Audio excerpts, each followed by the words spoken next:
क्या कारण है कि जो जल है वो धीरे ही ठंडा होता है और ठंडा होने के बाद धीरे ही गर्म होता है। थोड़ा सा मैं आपको डीपली जानकारी दे रहा हूँ। जैसे मान लो यहाँ पर एक जलीय क्षेत्र है और यहाँ पर धरातल है, ठीक है ना।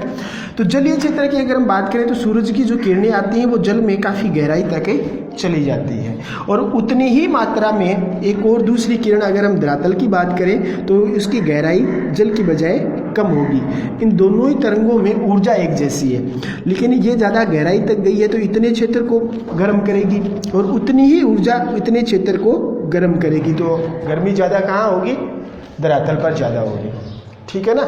दूसरा, कम ठंडा होने का कारण, धीरे ठंडा होने का कारण दूसरा ये है कि जो जल है वो स्थिर अवस्था में नहीं रहता है, इधर उधर चलता रहता है। तो मान लो यहाँ पर सूर्य की किरण आ रही है इस पानी पर, लेकिन ये पानी गर्म होकर इधर उधर जाएगा या ऊपर उठेगा, तो जो ऊर्जा थी वो इस पानी के साथ दूसरी जगह वो चली गई है, तो भी यहाँ पर जो गर्मी है वो कम हो जाएगी, ठीक है ना। ये इफेक्ट है कि जो स्थलीय भाग है वो जल्दी गर्म होता है और जल्दी ठंडा होता है, जबकि समुद्री भाग है वो धीरे ही ठंडा होता है और धीरे ही गर्म होता है। इसलिए जो समुद्री इलाके हैं वहाँ पर हमेशा एक जैसी ही जलवायु पाई जाती है, जबकि समुद्र से दूर की ओर अगर हम जाएं, उत्तरी भारत और राजस्थान की बात करें तो वहाँ पर विषम जलवायु है वो पाई जाती है।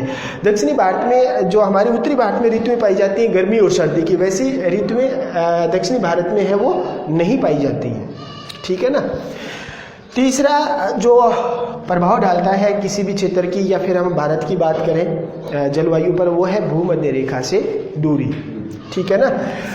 आपको पता है भूमध्य रेखा जो पृथ्वी के बीचों बीच 0 डिग्री पर है और इसके उत्तर में 23.5 डिग्री पर कर्क रेखा है और 23.5 डिग्री दक्षिणी में मकर रेखा है। 23 डिग्री 30 मिनट कर्क रेखा उत्तरी अक्षांश और 23 डिग्री 30 मिनट दक्षिणी अक्षांश मकर रेखा। ये महत्वपूर्ण अक्षांश इसीलिए है, इसके पीछे एक रीज़न है कि जो सूरज है वो अगर उत्तरी गोलार्ध में बात करें तो मैक्सिमम कर्क रेखा तक ही आता है और दक्षिणी गोलार्ध में मकर रेखा तक ही जाता है। कहने का मतलब है सूरज वर्ष भर कर्क और मकर के बीच ही चमकता है। इनसे अगर हम उत्तर और दक्षिण की बात करें तो वहाँ पर सूरज है वो कभी भी सीधा नहीं चमकता है, ठीक है ना। तो जो क्षेत्र भूमध्य रेखा से अगर हम दूर जाएंगे, कर्क रेखा को पार कर दिया और मकर रेखा को पार कर दिया, तो वहाँ पर सूर्य की किरणें तिरछी पड़ती हैं, जबकि कर्क और मकर रेखा पर सूर्य की किरणें सीधी पड़ती हैं। और जहाँ पर सूर्य की किरणें सीधी पड़ती हैं वहाँ पर तापमान ज़्यादा होता है और जहाँ पर तिरछी पड़ती हैं वहाँ पर तापमान है वो कम होता है। तो कोई स्थान भूमध्य रेखा से कौन से अक्षांश पर है, कितनी दूरी पर है, उस पर वहाँ के तापमान का असर होगा। जो स्थान नज़दीक होगा वहाँ पर तापमान ज़्यादा होगा और जो स्थान जितना ध्रुवों की ओर होगा वहाँ पर तापमान कम होगा, ठीक है ना। तो ये जो कर्क रेखा है 23 डिग्री 30 मिनट उत्तरी अक्षांश, वो भारत को लगभग बराबर 2 भागों में विभाजित करती है, यानी भारत के मध्य से होकर गुजरती है।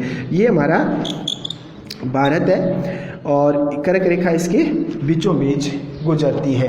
तो इसी हिसाब से अगर हम बात करें तो प्रायद्वीपीय भारत है वो उष्ण कटिबंध में आता है और उत्तरी भारत है वो उपोष्ण कटिबंध में आता है, ठीक है।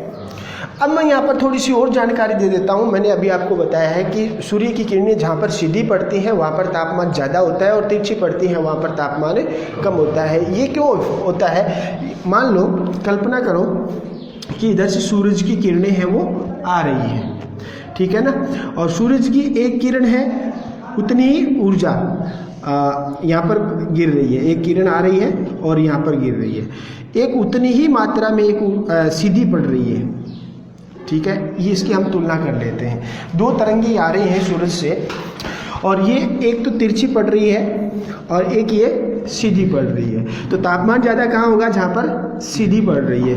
तापमान ज़्यादा क्यों होगा ये मैं आपको बता रहा हूँ।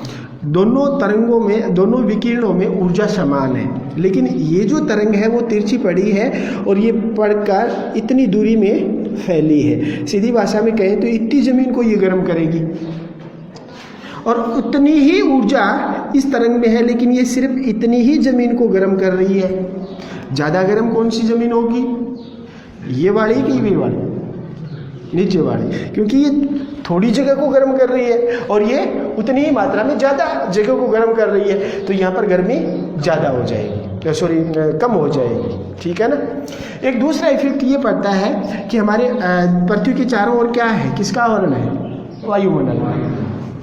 अब ये इतने वायुमंडल को पार करके आई है और ये जो सीधी पड़ रही है वो इतने ही वायुमंडल को पार किया है।